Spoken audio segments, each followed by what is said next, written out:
All right, so I'm going to review my first ever performance in front of a real crowd. Okay, it was a crowd of 500 people. And that was after 6 months of doing open mics. I had a friend who had a show in Canada. And once he heard I was doing stand-up comedy, he offered me to be his opener. Shout out to Blex Flex, man. For some reason, he had faith in me. And this is what happened. So let's watch it together, okay? What must a beautiful young girl? Spectrum on the beat. Yeah. Appreciate y'all. But before I talk to y'all, my mama always taught me to introduce myself. Okay? My name is Young God. I was born in Haiti. Right? I was raised Catholic, but not really Catholic since I never got molested by a priest. I'm just saying, isn't that a rite of passage? Right?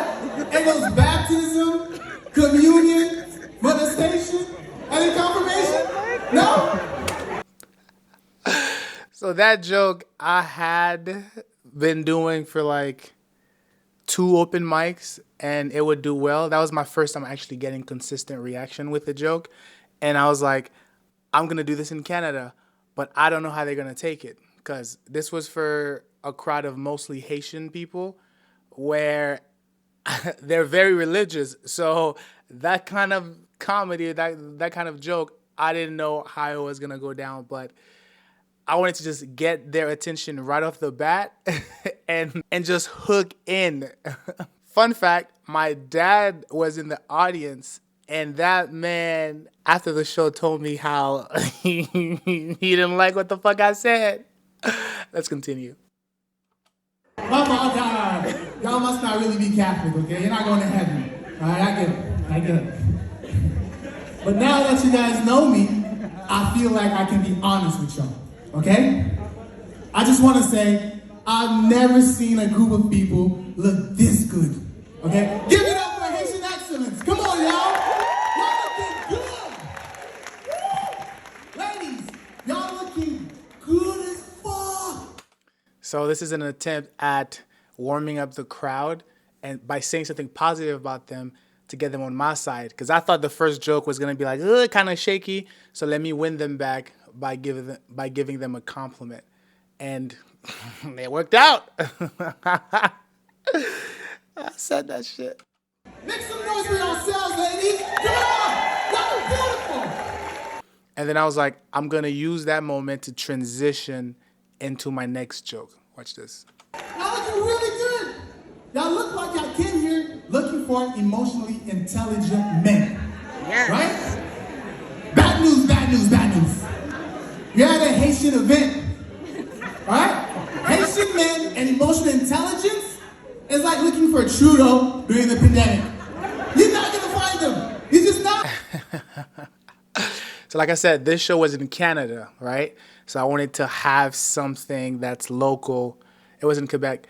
I wanted a joke that's local, and this is what I came up with.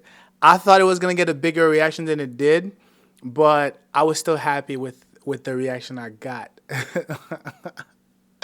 Let's bring back memories. But the good news is you don't want an emotionally intelligent nigga. You don't. Because all they do is complain. They talk about their feelings, right? You can't be toxic around a nigga like that. And y'all love being toxic. I love it when y'all toxic too, right? Emotionally intelligent niggas complain too much. Emotionally unavailable Haitian niggas, we don't complain at all. Not at all. You work 5 jobs without complaining just to make sure y'all are taken care of. All right? We'll take care of you and 10 of our other kids in Haiti. That's it. Okay, so there it's I'm Haitian, and in the Haitian community, infidelity is very common. Like a man would have a family, but the stereotype is they probably have other families because it's very common. It's just like the African stereotype where African men tend to have multiple families. So I just wanted to flip that joke by saying how Haitian men are emotionally unavailable, but you want that because we won't complain about anything.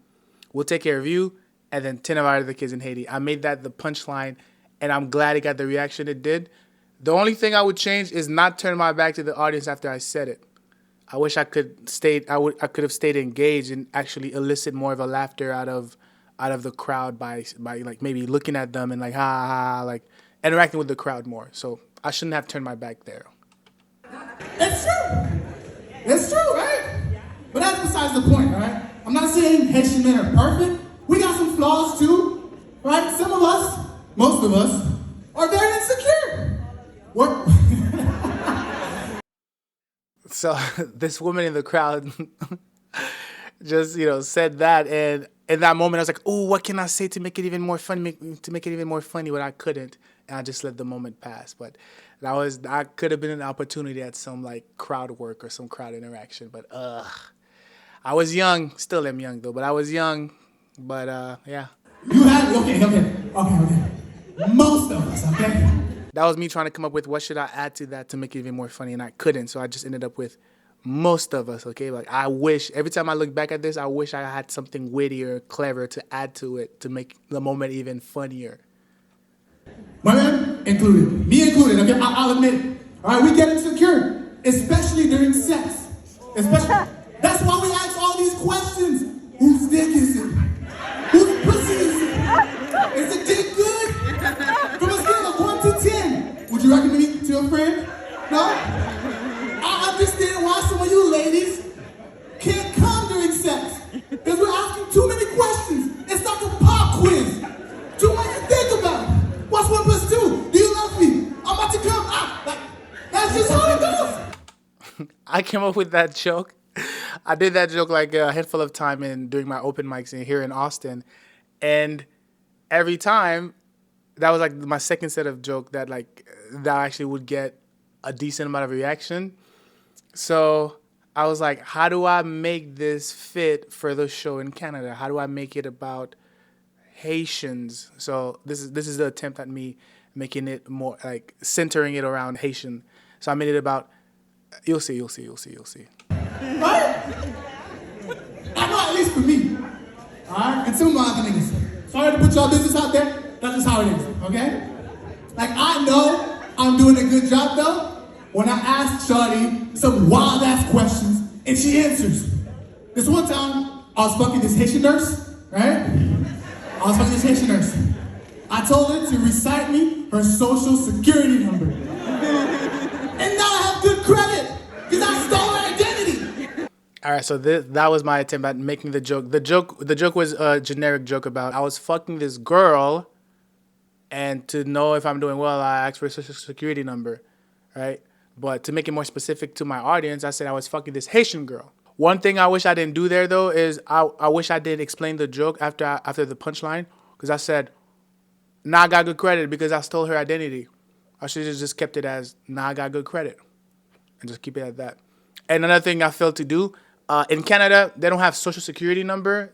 The name is different in Canada. I forgot to do the research to see what do they call social security number. I think it's called like some social identity number or whatever, SIN or whatever it was. But I did not look it up. I was supposed to change social security number to that term, and I did it. So like the crowd could get it more. But I think social security number is similar enough to the point where they got the punchline. I said I'm doing good. Okay? But this is my first time in Canada, y'all. It's my first time. So it was only a 5-minute set. I was only given 5 minutes. And I wanted to end it by making a joke about just, Canada, where I'm in Canada. I didn't want my material to just be jokes about, anything. I wanted to have jokes specifically about Canada. And this was the final joke. And I made it about Canada. Watch this. It really is. I didn't know what to expect. I did not know what to expect. The only thing y'all are known for is poutine? What is that? What is poutine? It's fries, gravy, and cheese? Right? It sounds like prison food. I'm sorry. It sounds like prison food. Right? No. Listen. It's like putting ketchup on rice and beans. Does that make sense? It's like putting raisins in gratin.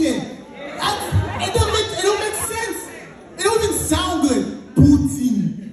Poutine. Poutine. Sounds like a Russian bitch telling you to put your dick in. Poutine. Now poutine. Right there, Cobra. You guys, my name's Young God. Y'all are being great. So that was that was my attempt at closing it out with a joke about how poutine, a dish that's well known from Canada, how it doesn't make sense, and I got enough reaction where I was happy with it. But yeah, I thought it was gonna get a bigger reaction than it did. I thought it was actually gonna get a couple more laughs than it did. But overall, it was a great experience. It was only a 5-minute set, so there wasn't enough time for me to fuck it up. For a first timer, I think I did pretty well.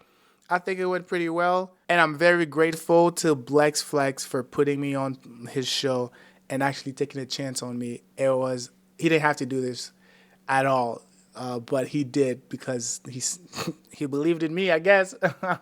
If you want more breakdown of my performances as a new comic starting out in comedy, let me know.